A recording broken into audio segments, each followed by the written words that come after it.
Sebelum kita masuk lebih jauh, ambil jeda sejenak. Tarik napas pelan, lalu lepaskan. Jika ruang seperti ini, ruang sunyi untuk memahami diri, emosi, dan relasi terasa dekat dengan pengalamanmu, kamu boleh tinggal lebih lama. Barangkali dengan meninggalkan jejak kecil berupa komentar atau sekadar mengikuti agar percakapan seperti ini bisa terus berlanjut di lain waktu. Tidak ada kewajiban, hanya undangan yang tenang. Sekarang, mari kita mulai. Ada kalimat-kalimat tertentu yang tidak pernah terdengar keras, tetapi selalu meninggalkan gema paling lama di dalam dada. Kalimat yang diucapkan dengan nada datar, nyaris ramah, namun membuat seseorang pulang dengan perasaan bersalah tanpa tahu sebabnya. Kalimat yang tidak menyerang, tidak memerintah, namun perlahan menggeser batas, seolah-olah keputusan yang diambil bukan lagi sepenuhnya milik sendiri. Di sanalah semuanya bermula bukan dengan konflik besar, melainkan dengan ketidaknyamanan kecil yang dipelihara. Manipulasi jarang datang sebagai ancaman, ia datang sebagai hubungan. Pada awalnya, ia terasa seperti perhatian, seperti kepedulian yang terlalu sering muncul di waktu yang tidak diminta. Seperti empati yang selalu hadir tepat sebelum permintaan diselipkan. Tidak ada tokoh yang bisa ditunjuk, tidak ada wajah yang bisa disalahkan. Yang ada hanyalah pola, dorongan halus agar emosi bergerak lebih dulu, agar nalar datang terlambat. Di tahap ini, emosi masih terasa wajar, bahkan mulia. Ada rasa ingin memahami, ingin membantu, ingin menjaga keharmonisan. Menolak terasa kasar, menjaga jarak terasa egois. Maka emosi diberi ruang bicara dengan keyakinan bahwa kejujuran perasaan akan menyelesaikan segalanya. Namun justru disitulah pintu terbuka. Setiap reaksi emosional marah, tersinggung, iba, takut kehilangan menjadi peta. Setiap penjelasan panjang menjadi celah. Setiap upaya membela diri menjadi bukti bahwa emosi sudah terlibat. Dan ketika emosi terlibat, kendali mulai bergeser. Ketegangan tumbuh perlahan, hampir tidak terasa. Tubuh mulai merespons lebih cepat daripada pikiran. Ada jeda sebelum membalas pesan yang terasa lebih berat dari seharusnya. Ada malam-malam ketika percakapan siang hari terulang tanpa diminta, diputar ulang dengan versi-versi alternatif. Seharusnya tadi diam, seharusnya tadi tidak setuju, seharusnya tadi tidak menjelaskan terlalu banyak. Tidak ada ledakan, hanya kelelahan yang menumpuk.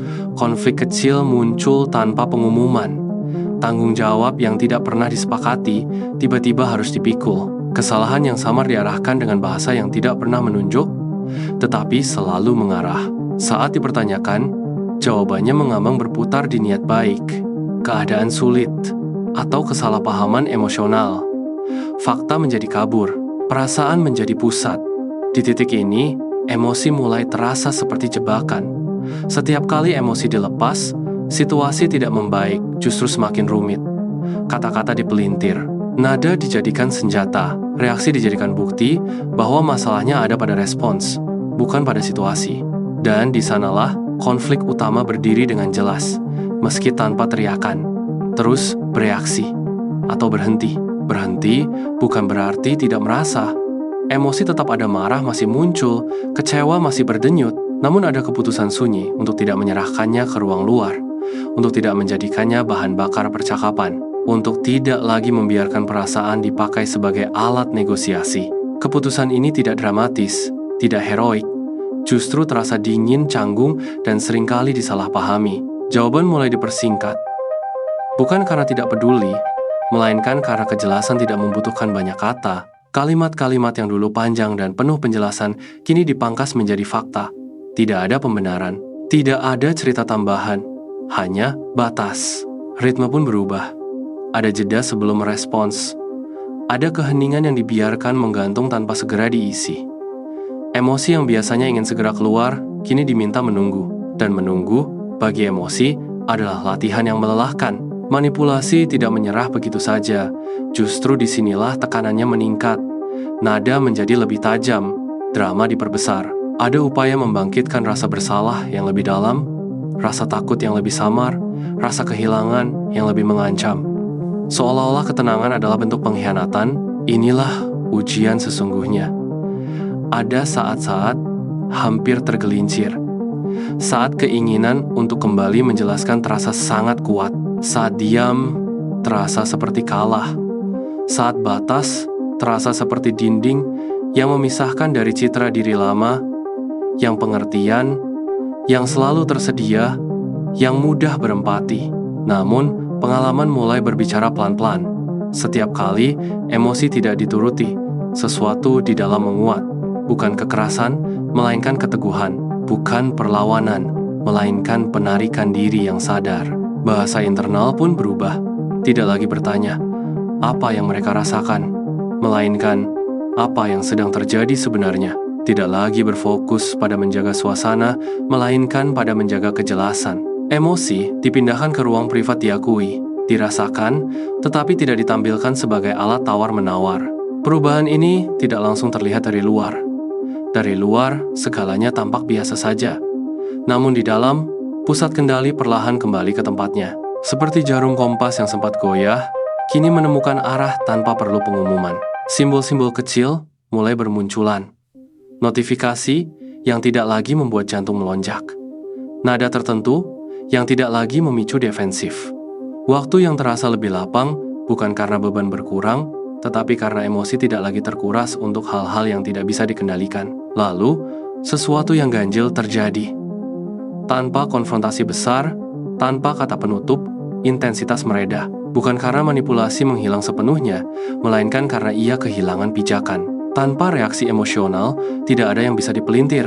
Tanpa penjelasan panjang, tidak ada celah untuk disusupi. Permainan tidak berakhir, ia hanya tidak lagi dimainkan.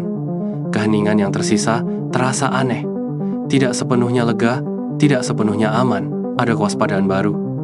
Tetapi juga ada jarak yang sehat. Kesadaran bahwa pola seperti ini bisa muncul lagi, kapan saja, dengan wajah berbeda dan bahasa baru. Namun kini, ada sesuatu yang dulu tidak ada. Pilihan.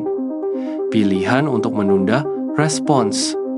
Pilihan untuk tidak menjelaskan diri kepada semua orang. Pilihan untuk menjaga emosi sebagai wilayah pribadi, bukan ruang publik. Pilihan untuk tidak selalu hadir di setiap undangan emosional yang dilemparkan. Cerita ini tidak ditutup dengan kemenangan. Tidak ada pesan moral yang digarisbawahi. Tidak ada jaminan bahwa semua akan baik-baik saja. Yang ada, hanyalah kesadaran yang menetap. Seperti cahaya redup yang cukup untuk melihat langkah sendiri. Dan di ujung keheningan itu, pertanyaan dibiarkan menggantung bukan untuk dijawab cepat-cepat, melainkan untuk direnungkan pelan-pelan. Jika emosi tidak lagi mudah disentuh, apakah manipulasi masih punya tempat untuk bersembunyi? Atau justru selama ini, ia hidup dari kerelaan kita untuk terus bereaksi? Keheningan setelah pertanyaan itu bukanlah ruang kosong. Ia berisi gema-gema lama yang belum sepenuhnya padam. Setiap pengalaman serupa di masa lalu, setiap percakapan yang berakhir dengan perasaan bersalah tanpa sebab jelas, setiap keputusan yang diambil bukan karena yakin, melainkan karena lelah. Semua itu hadir bersamaan, tidak sebagai kenangan utuh, tetapi sebagai potongan-potongan sensasi yang saling tumpang tindih. Di titik ini, kesadaran tidak lagi datang sebagai pencerahan mendadak. Ia datang sebagai kelelahan yang jujur. Kelelahan karena terus-menerus harus siaga.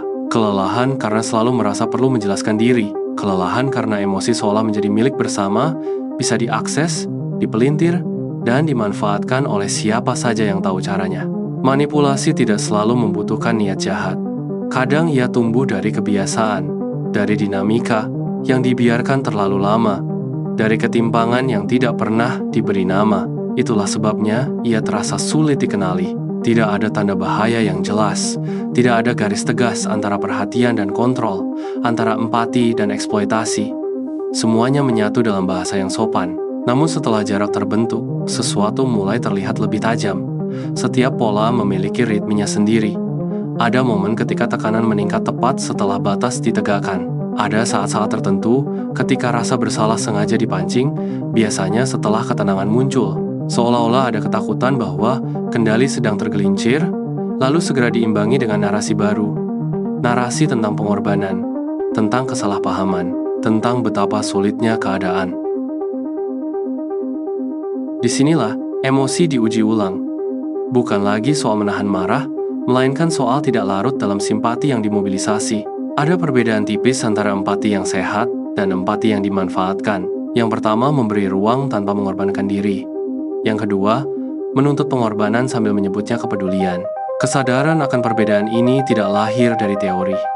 Ia lahir dari rasa tidak enak yang konsisten, dari intuisi yang berulang kali diabaikan, dari fakta bahwa setiap kali emosi dikedepankan, hasilnya selalu sama.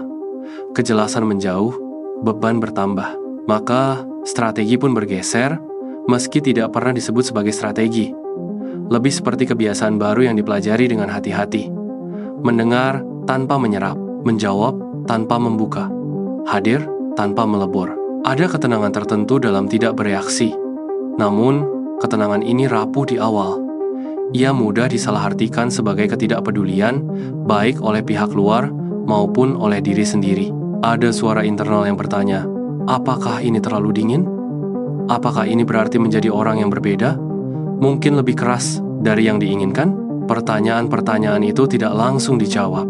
Mereka dibiarkan ada, mengambang, sambil tindakan kecil terus dilakukan, menunda balasan, mengulang fakta tanpa emosi tambahan, mengakhiri percakapan ketika mulai berputar, tidak untuk menghukum, melainkan untuk melindungi. Perlahan, tubuh menyesuaikan diri. Ketegangan yang dulu menetap di bahu mulai longgar. Napas tidak lagi selalu pendek. Ada ruang antara stimulus dan respons. Ruang yang dulu tidak pernah ada. Ruang tempat pilihan benar-benar bisa dibuat. Namun, manipulasi jarang pergi diam-diam. Ketika emosi tidak lagi mudah dipancing, pendekatan berubah. Bahasa menjadi lebih samar. Sindiran halus menggantikan permintaan langsung. Ada upaya menciptakan kebingungan. Mengatakan satu hal, lalu menyangkal,